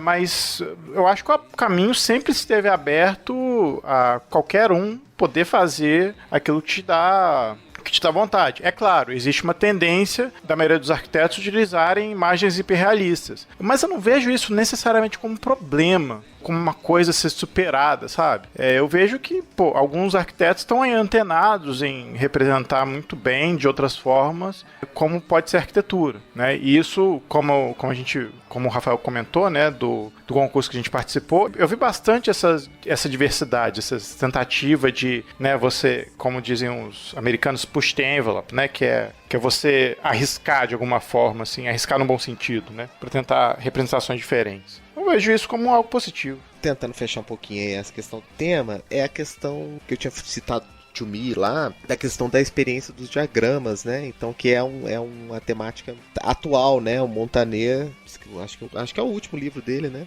Do Diagramas Experiências, né? Uma arquitetura de ação. Como que essas representações, um pouco isso que o Guga falou, mais analógicas, mais rápidas, né? Que captam um instante, elas são, podem ser novas definidoras, assim, que rumos de composição mesmo tomar, né? Então eu gosto sempre de provocar os alunos, né? Falar assim, todo mundo já começa a projetar no CAD com F8 ligado. Então, assim, você já tem uma grande limitação plástica, começar no CAD com F8 ligado. Eu vou te dizer que no SketchUp é a mesma coisa. Quando o pessoal vai fazer, o pessoal tem medo de fazer curva porque dá trabalho fazer curva.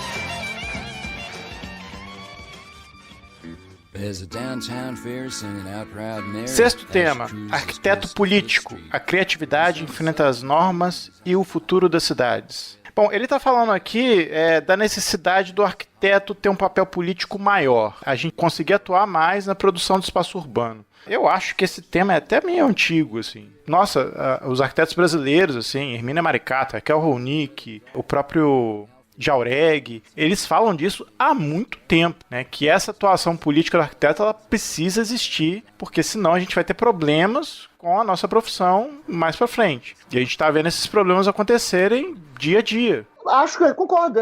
Claro, tem que ser. A classe tem que ser mais assertiva, enfim, sobre suas convicções, né? O arquiteto, ele, durante um tempo aí, pareceu que ele era uma figura, pelo menos aqui no Brasil, né? Ficava escondida no escritório, né? Só aparecia uma obra e tal, mas eu vejo o Cal agora de uma maneira até mais atuante e tal. Eu leio aqueles mails, né, que a gente recebe e tudo. Me parece até que tem mais debate e outras bandeiras sendo levantadas e até uma briguinha aí com o CREA, que eu acho saudável, né? Tipo PC e Mac, né? Acho legal. Disney, Marvel. Não é legal? Tem que ter uma briguinha pra poder... Perdão, DC e Marvel. DC e Marvel.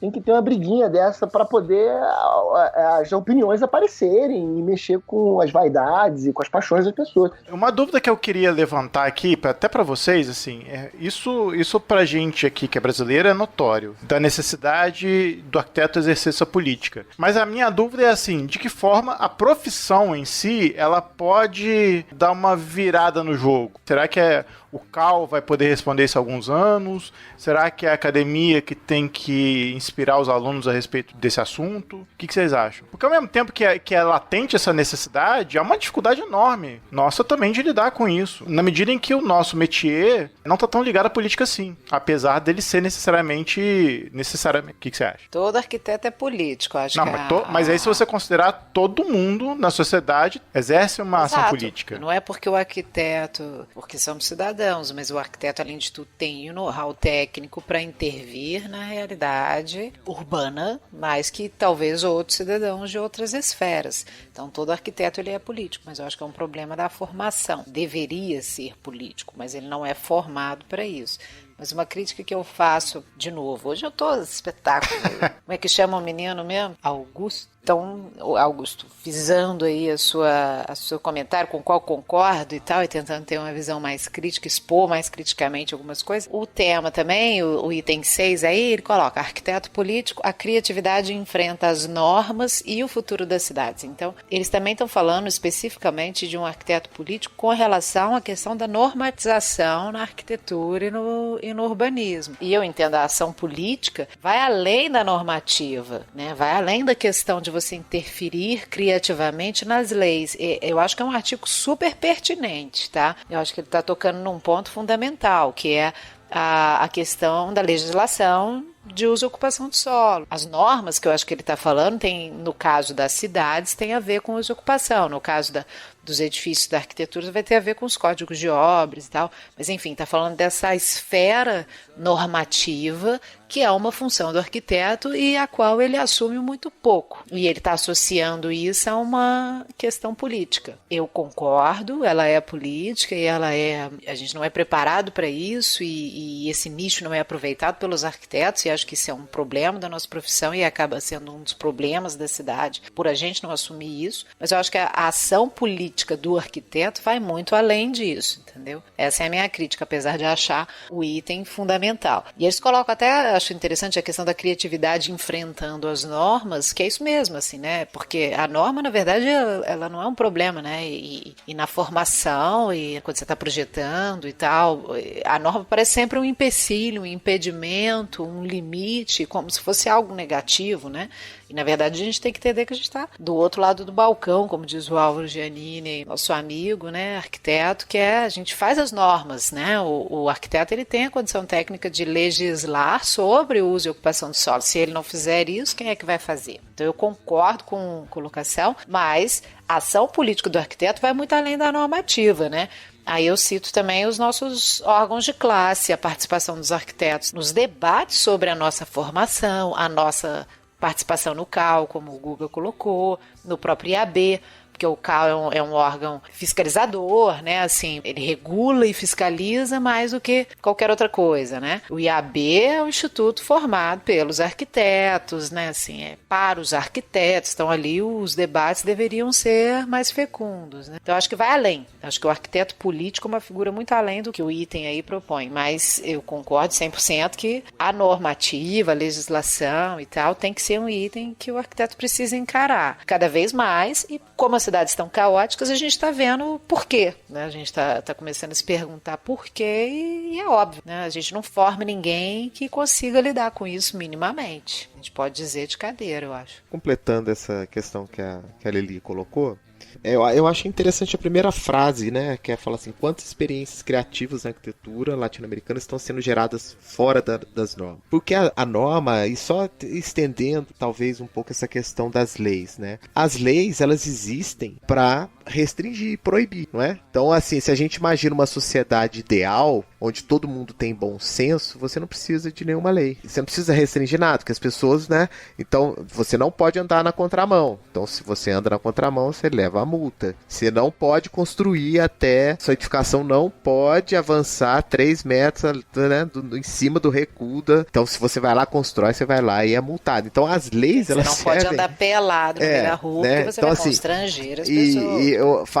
Retomando aí agora tem um colega de leitura aí do Sapiens, né? Isso é tudo ficção, né? Então, assim, durante muito tempo prevaleceu o Código de Hammurabi, que era para que as pessoas não fizessem coisas ruins, não matassem e tal, e, né? As leis, elas foram evoluindo com a sociedade. Então, o que era permitido há um tempo atrás já não é proibido hoje e vice-versa. Então, acho que dentro desse espectro aí do campo político de arquitetura, de certa forma, o arquiteto ele tem um pouco mais de voz ativa nessas decisões, né? Aí entra a questão do ativismo, né? E aí a gente tem Jane Jacobs, né? Que não era arquiteta, mas ela era o exemplo disso aí, né? Exatamente. Que não tem nada a ver com normativa diretamente. Não, exatamente. Tipo de cidade, né? Estilo de cidade, qual é a cidade que eu quero. Enfim, era só para estender essa questão da lei, né? porque a lei, ela, né? Então, no ideal, a gente não precisa de lei. Você quer dizer o quê? Que ela nem deveria ser o foco, você diz? Aí o romântico é você, Rafa. Não, não é romântico, não. Se a gente pega. Será a sociedade, por exemplo, os índios, né? Eles tinham leis escritas numa tábua? Não, né? O que regia a harmonia daquela sociedade era uma outra coisa, né? As leis, como a gente tá falando aqui, é uma construção, é uma ficção. É, Guga. É uma ficção, tudo isso é ficção. Lei, dinheiro, fronteira, né, religião. Isso é tudo ficção. Cultura. Tirando isso, né, os debates e os conselhos, os institutos e os grupos, os coletivos, apesar de que eu também não gosto muito dessa palavra coletivo, mas enfim. Eu também não sei como o arquiteto pode ter mais voz ativa, porque, na verdade, a gente sempre é convidado para ocupar esses espaços, né? Esses conselhos institucionais ou de órgãos como prefeitura e governo, em esfera federal ou estadual. Então, é difícil, porque a gente está sempre atendendo a uma agenda partidária, né? Uma agenda... Eu não sei como vencer isso. É óbvio que eu concordo que isso deveria acontecer e a gente deveria estar muito mais atuante nesse aspecto. Mas eu também não sei como vencer isso. Você não vence isso, você não vence isso.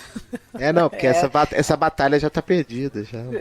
A gente não vence isso, mas a gente tem que participar, entendeu? Assim, você tá fora ou você tá dentro. Eu lembro muito da época do Conde, que eu tava na faculdade, né, na época que o Conde... Acho que vocês também, né? Quer dizer, é porque vocês não eram daqui do Rio, vocês estavam na faculdade. Você é um millennial? Se você for um millennial, você é da minha época. Eu sou millennial. E quando eu tava na faculdade, o Conde, ele virou prefeito aqui e tal, né? E nessa época teve foi um aparecimento do arquiteto, assim, como figura, sabe? O prefeito é arquiteto, as pessoas começaram a até lembrar que isso era uma opção de carreira, né? Você podia escolher isso, vestibular, arquiteto. E também começou a acontecer uma manifestação física do que o arquiteto faz, porque o Conde e o César Maia, né? Mas é óbvio que ficou mais forte o Conde, por conta também de programas que ele fez não sei se é o Favela Bairro, que é dele, né? Favela Bairro e Rio Cidade. Ele era o mecenas desse projeto, né? Ele era a cara e ia nessas comunidades e tal. A gente começou a ver uma manifestação física, né? De, meu Deus, quando aparece um arquiteto é isso? A Ipanema fica bonita, né? A Rocinha fica legal, tipo, é isso que o arquiteto faz? Eu lembro disso bastante, né? As pessoas começaram a comentar. E depois isso se perdeu um pouco, né? Se perdeu bastante também. Mas, não sei. Acho que a gente tá precisando de alguns expoentes, assim, realmente. Principalmente aqui no Brasil. A gente teve o Jaime Lerner, né? Que ele fez. Em Curitiba e tal. E a gente tá nele ainda também, né? Esse exemplo de Curitiba é um exemplo, sei lá, 20 anos já, né? Exatamente. Então a gente precisava desde a década de 70, né? Curitiba é exemplo da década de 70. 70. Tá muito longe. Precisava estar ocupando outros espaços. É menos romântico, é menos que isso, assim. É verdade. Falta. A nossa falta e a nossa falha em estar mais ativo nisso não precisa ser cargo de liderança, não, necessariamente, não. O corpo técnico do executivo, né, nas prefeituras, é muito falho, assim, e quem são os arquitetos que se interessam? Essa é uma crítica que a gente precisa fazer. A gente está super excedendo o que o arquideiro colocou. Mas a gente fez isso em todos os tópicos, tá? É verdade, é isso que a gente queria fazer. Quantos minutos cada tópico? Para terminar, Rafa, fala aí. Na gestão do Haddad, o Nabil Bonfim, ele foi vereador, né? Então ele teve um papel fundamental na revisão do plano diretor. Esse tema é correto nesse momento, em especial agora, né? O ano de eleição e tal. Eu acho. Aí no Rio, quantos vereadores você tem que são arquitetos ou candidatos? Guga, você tem noção? Eu não vou nem te falar os candidatos que estão concorrendo ao Senado. Não vou nem falar quem é, pra você não ficar desgostosa. É de Romário Lindbergh, só pra você ter uma... Esse, tá? O São Paulo, o pessoal é melhor. Aqui também tá ruim, tá bom?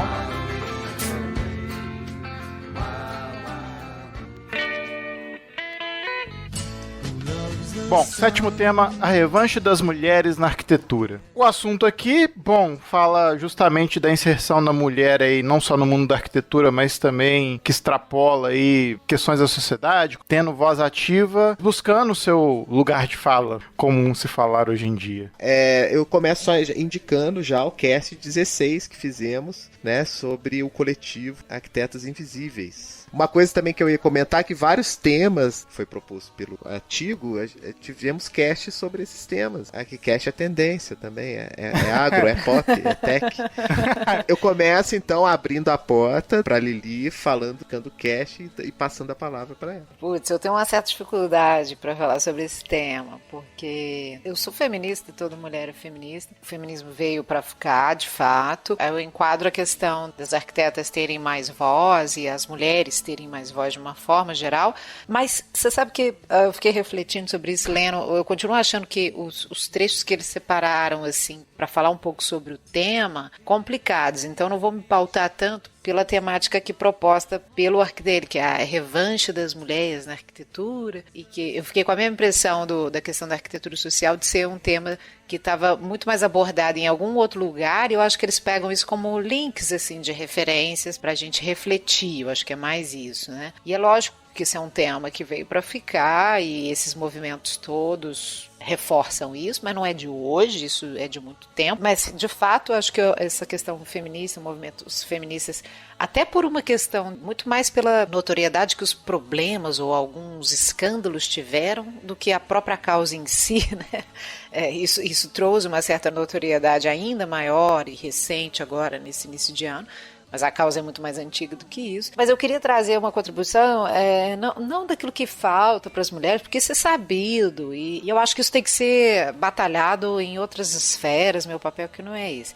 Mas já que eu estou também muito no mundo acadêmico agora, fazendo meu doutorado e tal, o meu mundo acadêmico ele é tomado por mulheres. O ProURB, né, que é a instituição lá onde eu estou fazendo o doutorado, ele é todo de mulher, ele é fundado por mulheres, tem os homens e tal, mas assim, quem comanda são as mulheres, sabe? Assim, as minhas melhores professoras são mulheres. Ou seja, o meu mercado, né, que é o mercado acadêmico, é um mercado dominado por mulheres, assim.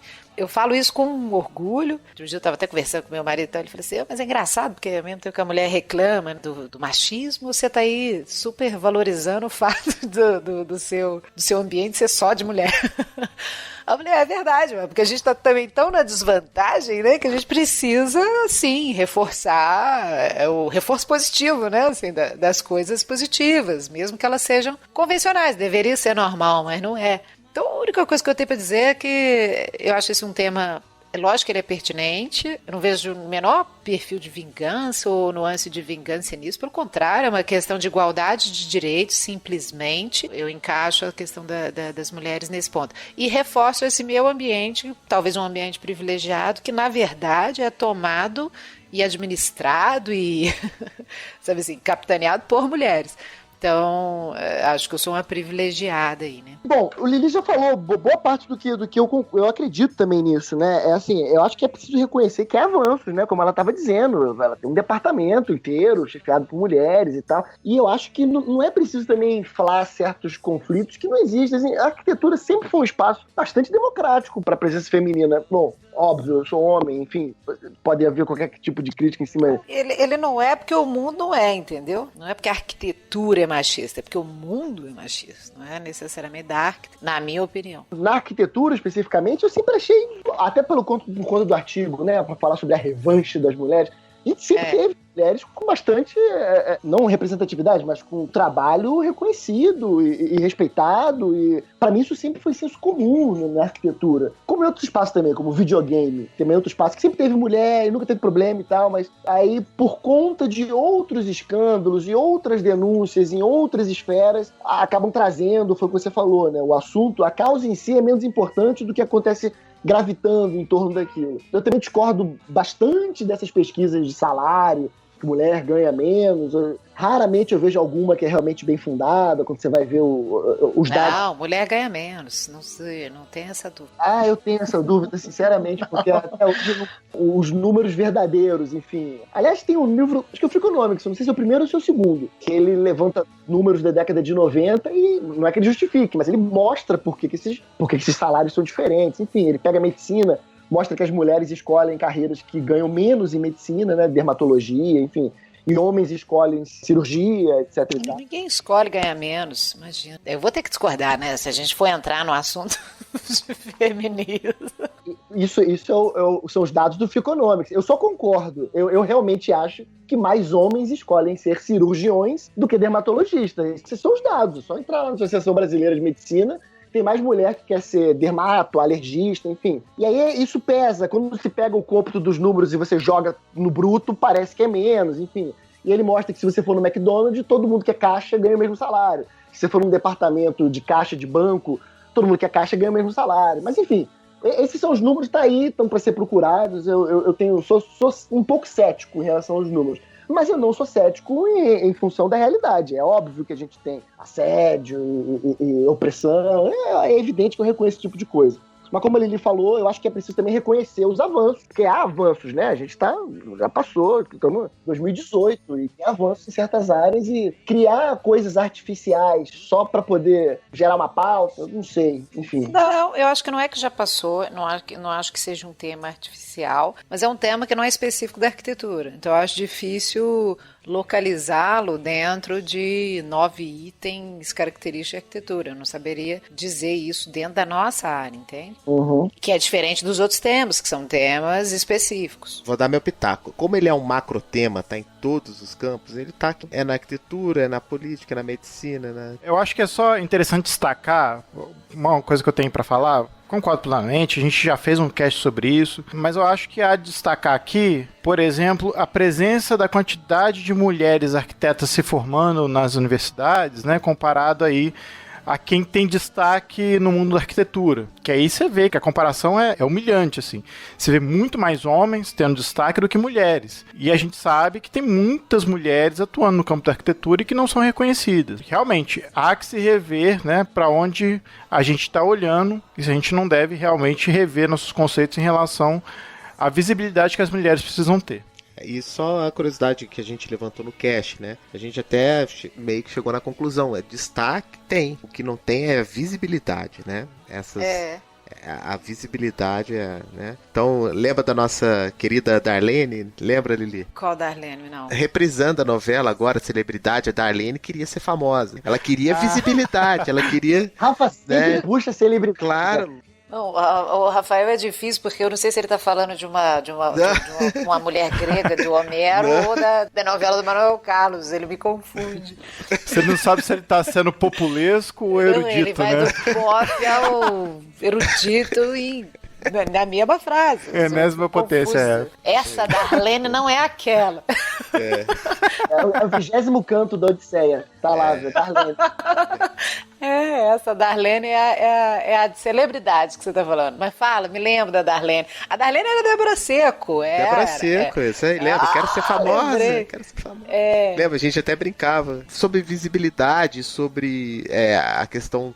Uma coisa é o sucesso do trabalho e outra coisa é que esse sucesso esteja visível para todos. Ainda mais agora com a potência das redes sociais e onde seu avatar é mais importante do que você mesmo. Né? Então, Rafa, você não acha que tem muito mais mulher arquiteta com visibilidade? Sim. Hoje em dia, muito mais visibilidade? Acho que os dois, hein? Quando a gente vai pra esse... É óbvio que a gente também tem que pegar o tipo de arquitetura que a gente tá falando. Mas, por exemplo, hoje em dia eu contrato muito projeto e tem muita coisa vindo de São Paulo. Cara, a maioria dos escritórios que eu recebo orçamento são escritórios de mulheres, assim. Sim, mas... Eu acho que a gente não pode resumir o tema à nossa área. Eu acho que ele se reflete na nossa área, eu concordo com o Rafael, e eu concordo com o cast das arquitetas invisíveis. Nosso cast, né? E é isso. Não é uma questão assim, não é que ninguém está deixando de atuar, não é isso, mas é visibilidade. Visibilidade, é publicação, é capa da revista. De certa forma, é a credibilidade que se dá. Isso exatamente. se reflete na credibilidade que se dá. Gente, isso só sendo mulher, para saber. É um clichê, mas é verdade. Pode não parecer, mas é. Acho que é clichê, não. Mas não é estranho falar isso, assim, quando a Zaha Hadid, até ontem, era a arquiteta mais famosa do planeta, sabe? É porque eu fico parecendo mas era uma só. Na hora que você estava falando, eu estava pensando assim, vamos pensar no período moderno brasileiro. Muito bem. Tinha uma quantidade de arquiteta produzindo, trocentas coisas. Vamos falar em paisagismo, talvez que seja uma área que eu consiga citar uma ou duas arquitetas que eram tão importantes quanto foram ícones da nossa cultura e que não aparecem na mídia, na grande mídia, assim, da forma como o Buller Marx apareceu, por exemplo, entendeu? Mas o Buller Marx também não deixa nem outro aparecer, né? Ele é o Maurício de Souza do Paisagismo. Não é por isso. Ele é o Maurício de Souza. É ótimo. Pera lá.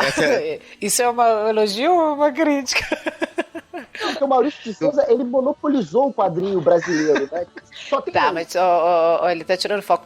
Como é que chama o nome daquele negócio quando o homem começa a fazer uma coisa e tira o foco? Tem uma palavra que é ótima. Não é o que você tá fazendo não, Google, mas eu não vou deixar a piada passar. Como é que chama isso, gente? Kansas City Shuffle. Kansas City Shuffle. A gente tá aqui uma colagem de referência. Não, é mains speaking, não, mains, não sei o que lá. Quando o homem, assim, ele pergunta uma coisa pra mulher, ele vai lá e responde por ela. Sabe? Abraça Augusto. Agora eu não vou lembrar, mas daqui a pouco eu vou lembrar. A Lili é tão representativa que ela tava achando que o Augusto era minhão, é mulher, porque... É verdade. Eu tava crente que o Augusto era mulher. Não sei porquê, cara. Não sei de onde que eu tirei isso. Mas eu tava crente que ele era uma mulher que tá falando, vamos polemizar, vamos falar não sei o quê. Tipo assim, você não acha isso, mulher? A mulher vai falar, eu acho isso então. Ela acha isso e aquilo. Assim, quando ele corta o discurso, isso tem uma expressão que é muito engraçada. Eu vi isso naquela série do Silicon Valley, que é fantástica. Aquela série também nada a ver com isso, mas é fantástica. O que a gente estava falando mesmo? Agora até me perdi. Augusto, Bom, abraço. Alguém? Augusto, abraço. Só deixando uma dica aí pro pessoal ouvir o cast das Arquitetas Invisíveis, que é fundamental aí para quem quer entender a representatividade da mulher hoje. Na arquitetura e no urbanismo. Ó, propaganda, jabá, já, inclusive na parte ao vivo. Não, é isso, só reforçando que o tema é super pertinente, ele não é exclusivo da arquitetura, ele é extremamente amplo e merece um segundo.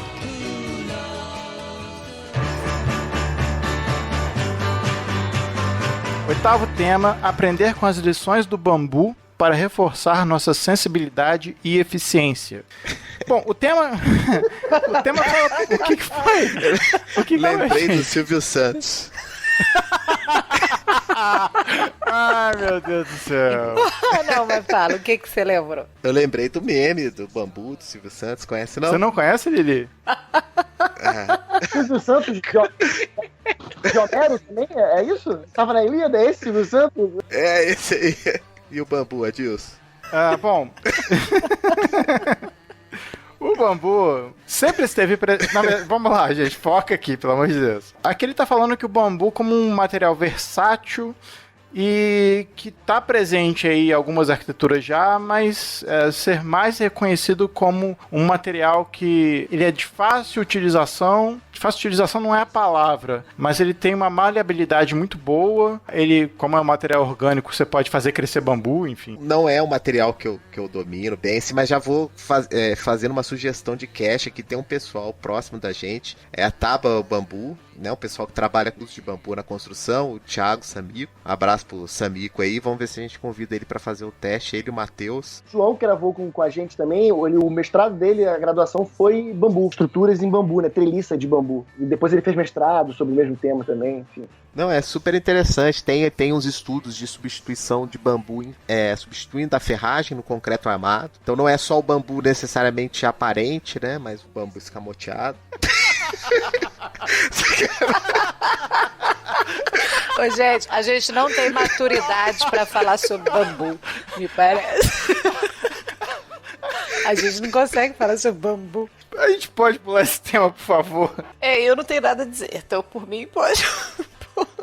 Não, mas é um tema sério, a gente vai vamos convidar o pessoal do Taba Bambu pra gente fazer um cast especial sobre isso, porque a gente merece, gente saber mais, inclusive. Com certeza. Eu acho que a gente aqui não tem maturidade mesmo, pessoal. Da PUC também, eles trabalham muito, né? Tem um professor lá, agora também me esqueci o nome, que faz instalações na PUC Rio de Janeiro, há um tempão já, né? O que eu ia colocar também é que o bambu não é nada novo, né? O Japão que o diga. O Japão que o diga, não, e eu digo ele aplicado à arquitetura, ele ser sustentável, ele ser rápido, ele ser artesanal, ele ser versátil, isso tudo já é sabido. É por isso que eu tô entendendo, esse é um link patrocinado, provavelmente, do negócio. Não é possível. O tema tá aí, o bambu tá de pé, tá só esperando a posição aí agora.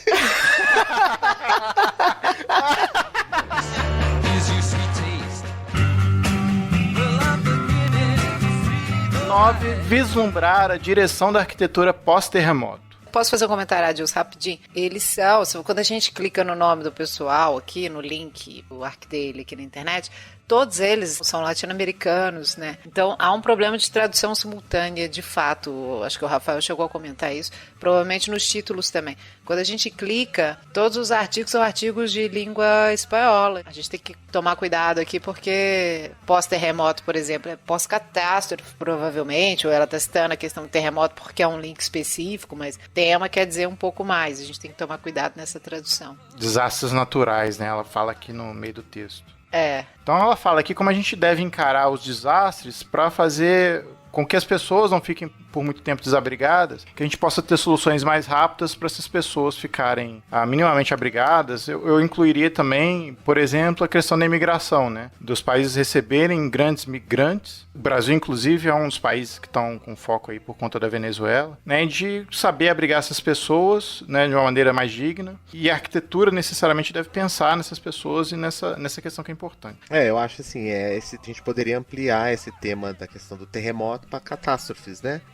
Catástrofes sociais, como o caso das imigrações por conta de guerras, né? Ou um declínio social de um país, não sei se tudo da Venezuela, e também o que aconteceu com Mariana, né? É verdade. O de Mariana não é bem uma catástrofe ambiental. Bobagem. Não, claro que é, não, Lili. Lógico que é uma catástrofe ambiental, essa você foi mas só ela pra não discordar aí. Não, pera lá, deixa eu reformular, mas não é por isso, mas não foi por causas inesperadas, é isso que eu quero dizer, né? Era previsto. Não foi causadas por uma questão na natureza. Né? Não é uma catástrofe natural, mas é uma catástrofe. Isso não é ambiental, exato, é natural. Uma catástrofe ambiental, mas ela não é natural. É isso aí. E realmente, assim, soluções que possam dar abrigos temporários, soluções para tentar a recuperação dessas áreas, né? E solução para também um apoio social também para o convívio, né? No caso dos imigrantes com a população local, né? A arquitetura como emergência, né? Exato. Esse daí eu acho um dos mais pertinentes de todos da pauta. Tanto pela questão das catástrofes naturais, quanto pelos seus impactos, né? Seus impactos indiretos, como são os casos das imigrações e tal, entre outras coisas. Então, assim, a necessidade da gente ter uma logística de construção mais focada nessa questão emergencial, né? E não é uma questão difícil, mas é uma coisa que a gente é totalmente despreparado para fazer, né? São cenários que não se vislumbrava há 30, 40 anos atrás, né? Essas circunstâncias, elas eram mais esporádicas, ou elas eram mais localizadas. Agora não, a coisa está se tornando mais generalizada, se talvez não no acontecimento em si, mas na repercussão do acontecimento, né? Então, mesmo que algo aconteça lá no Havaí, né? Assim, as pessoas sendo expulsas pela erupção de vulcão, fora do normal, a gente sabe, não sei, essa perspectiva de alarme diante das possibilidades de alteração da condição natural, elas precisam ter uma resposta em termos de trabalhar o meio ambiente para ser preparado para isso. E aí entra a arquitetura, entra essas instalações temporárias, né, para abrigar situações emergenciais. Eu acho isso fundamental. Esse é um dos temas que eu considero mais relevantes aí dos pautados. Eu acho que esse tema, pra mim, é muito parecido com aquele do rural, né? A gente é mal preparado, a Lili já falou, a gente é mal preparado, é um tema distante pra gente, principalmente a gente que vive em grandes cidades, em que há poucas catástrofes dessas. A gente não tem terremoto no Brasil, a gente também não tem grandes variações de temperatura, não tem enchente, enfim. Realmente pra gente é um tema... Bom, até a questão dos refugiados, né? Pra gente era uma questão distante, né? Até outro dia, né? Era muito distante. Então, ainda é um tema pra gente meio novo, assim, acho que a gente precisa começar a se preparar.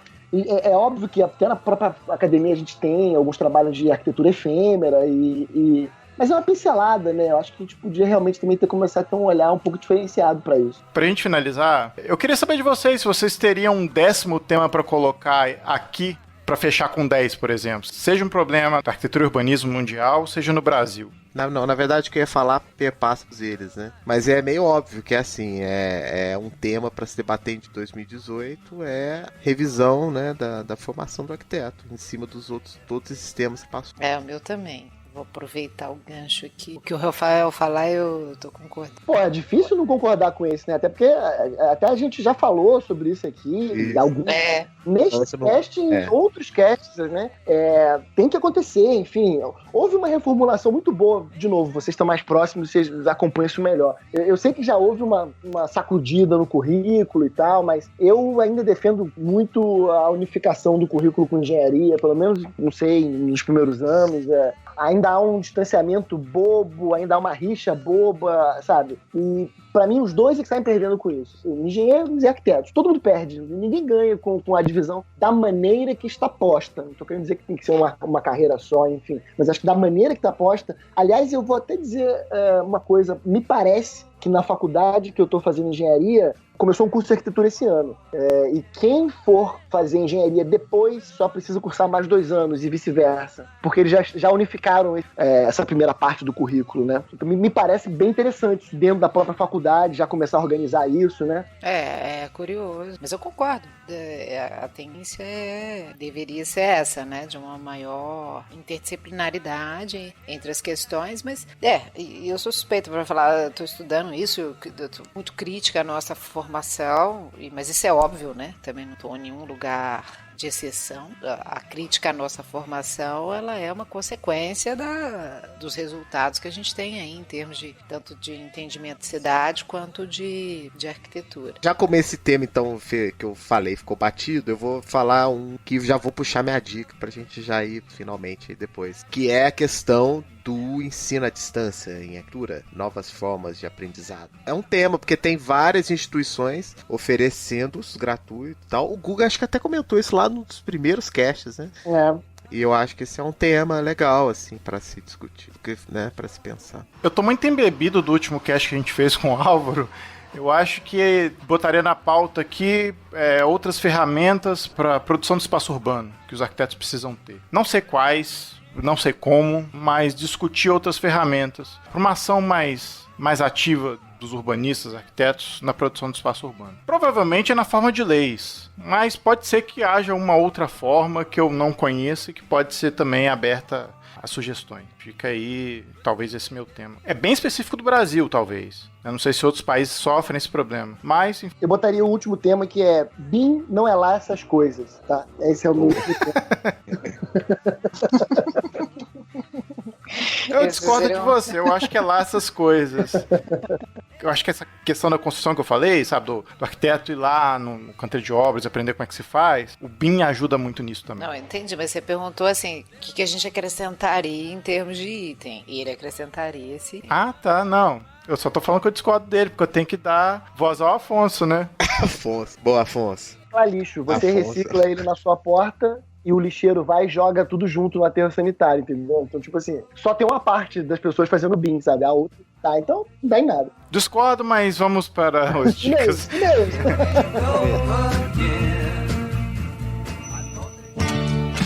Standing on the corner. Então, agora, terminando o cast, a gente vai para as dicas. Quem quer começar, Rafael? Eu vou começar puxando a minha última sugestão. Há um tempo atrás eu comentei que eu tô fazendo lá em Harvard, mas via online, né? Pela plataforma edX. Qual que você tá fazendo? Eu tô fazendo Architecture Imagination. Pô, eu também, cara. Maneiro, hein? High five pra vocês, hein? High five. Já acabou o curso, inclusive. Já acabou, mas, eles estenderam. Eles estenderam, tá livre o ano inteiro. Tá livre o ano eu também inteiro. não consegui acompanhar, mas já tô aí mais do que na metade já. E aí a minha dica é um curso que inaugurou agora dia 15 de abril, que é 4 facetas da arquitetura japonesa contemporânea, tecnologia. Então é um curso ministrado por nada mais, nada menos que o Kengo Kuma, e que fala do trabalho de vários arquitetos japoneses, Tadao Ando, Shigeru Ban, Manabu Shiba, o próprio Kengo Kuma, Kazuhiko Namba, Kyobushi. Então, assim, atualizadíssimo, muito bem. Pô, só o trailer do isso é muito maneiro. Então fica essa dica aí. Lili, sua dica, você tá com ela aí? Tô. É uma dica, poxa, eu fiquei fã, eu li ele por acaso, assim, tipo, a minha professora lá do doutorado, assim, a gente estava lendo um monte de texto técnico, ela falou assim, poxa, mas é legal a gente ler aqueles textos deliciosos de vez em quando. Aí ela sugeriu esse, e ela tem toda a razão. Então, apesar do nosso debate aqui ter sido, né, eu tô contestando tudo e todos em nome de Augusto, agora também eu quero dar uma aliviada e indicar um texto maravilhoso que chama um livro, né, que é do Massimo Cacciari. Ele não é novo, mas que chama A Cidade. É um livro do Massimo Cacciari, que é um professor, se não me engano, da Universidade de Veneza. Ele é professor de estética e tal, mas ele fala sobre a cidade, ele faz um resgate histórico, mas ele dá uma visão totalmente contemporânea, né? É um conjunto de textos dele de 2000 e pouco. E lindo, assim, e toca nesses aspectos, acho que toca um pouco, como está falando da cidade, ele toca um pouco sobre todos esses assuntos que a gente comentou, inclusive de representação e tal, mas de uma forma muito gostosa, muito livre, muito leve, como eu estou também numa função, numa etapa muito maçante da vida, assim, consumindo muita teoria, ele veio muito a calhar, porque ele traz uma leveza com teoria e com embasamento. Aí fica a dica aí, A Cidade, do Massimo Cacciari. Eu vou dar uma aqui, já que a gente citou no o Yuval, né? O Yuval da galera, né? Então, o Yuval Harari, ele foi no milênio e ele... Foi? O milênio, ou o milênio foi a ele, eu não sei quem foi. Deve ter sido. Não, pera lá. Como assim? Não entendi. Porque é o programa da Globo News Milênio. Tá. E o Val Harari é o nosso. Não, eu lembro do amigo. Val Harari, eu tava entendendo a parte do milênio, ainda tava presa à nossa definição idiota lá da geração. Tá. Milenial. E eu assim, como assim os milênios foram a ele? Nesse nível. Mas aí tem uma entrevista com ele no Globo News, é bacana. Tipo, agora eu já terminei de ler os 2 livros dele, né? O maior crédito dele é primeiro o poder de síntese que ele tem, e tem um poder de síntese incrível. O cara, em 10 páginas, o cara fala a história dos etruscos. Consegui meter etruscos nesse programa. Ele fala dos etruscos até, sei lá, os franceses modernos. Ele tem um poder de síntese muito, muito apurado, assim. E ele também tem uma linguagem muito simples. Ele não fala nada rebuscado, ele não fala nada de novo também. Ele só junta as ideias, né, e te apresenta uma ideia nova. Não é que ele está apresentando, fazendo uma teoria nova de evolução do humano. Não, ele fala coisas prosaicas, é tudo que você já sabe, tá entendendo? Ele só coloca tudo numa ordem para que você consiga enxergar o macro. Então, muito bom. Sempre que ele aparece em algum lugar, eu indico para os outros. E agora, o segundo livro dele não é muito bom, não, tá, gente? Quem gostou muito do primeiro... oh meu Deus, né? É bom. Pra quem gostou do primeiro, vai gostar do segundo, mas ele não tem o ritmo do primeiro. O primeiro é em cima do que você já sabe. O segundo, ele tá conjecturando. Você falou, bom, a gente chegou até aqui, como é que vai ser o futuro? Então aí talvez já vá da sua bagagem pra discordar ou não dele, entendeu? O outro não, né? O cara é antropólogo, sociólogo, ele vai demonstrando e você vai concordando com ele. Esse você já fica, né? Já é mais duro o livro. Você fica, talvez não.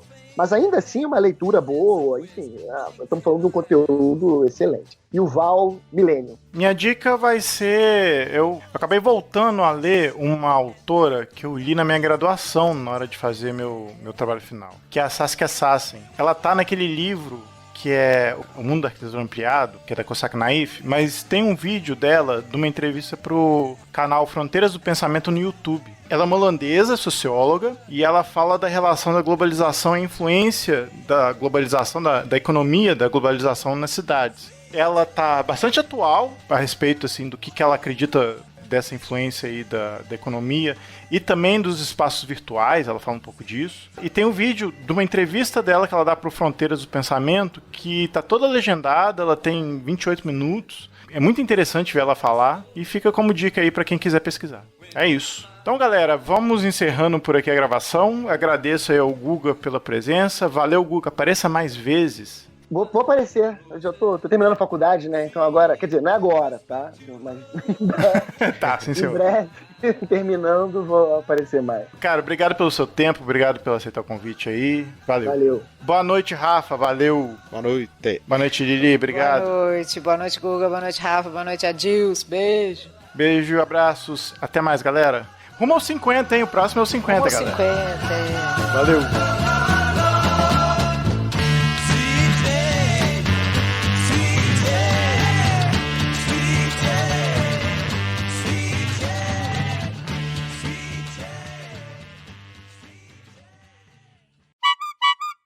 gravando, Edilson. Mas agora vai, let it go. Tá, beleza, não tem problema não. Tá tranquilo aqui, eu te gravo.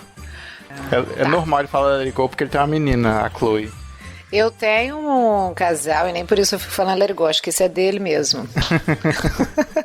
Eu clico em casal. Desculpa, como é que ele é antigo? Como assim? Então, de ele foi janeiro. publicado em janeiro, ele é de 15 de janeiro de 2018. Não parece, né? O quê? Não, é curioso a nossa visão de antigo, né? Janeiro foi ontem. Essa é coisa de millennials, hein? É. Pois é. Ah, então tá, então eu sou jovem, então eu entramos sou na primeira, millennials, então. Deixa eu dar minha opinião pra gente ir pro outro assunto. Na verdade, eu não Você tenho... vai pro outro assunto? Oi? Vai pro outro assunto? Então, corta a sua opinião. Deixa eu só incluir mais uma coisa. Porra, tá. Sim, senhor. Fala. A arquiteta Catarina Zataray, ela vai botar Sabe em... se ela é arquiteta, não é Catarina, é Karina. É Karina, é. É Karina. Menina Catarina. Catarina Zacarias. Arquiteta Catarina. A mulher nem é arquiteta, é jornalista. A Karina é jornalista. Eu vou entrar no LinkedIn da Karina. Ai, meu Deus do céu. Deixa eu voltar. Posso voltar? Que extrapola aí questões da sociedade, como Me Too, como teve a campanha do Oscar também, que na verdade não tá relatando aqui, mas esses termos acabam sendo as hashtags aqui, o Me Too, He for She, ou Não é a campanha do menos. Oscar, é uma campanha que usou o Oscar como uma plataforma, não é uma campanha. Exatamente. Filete. Isso aí, Lili. Exatamente. Não, Aqui vai se não é fuder, Um vai. abraço pra Augusto. Exato. Tá que pariu.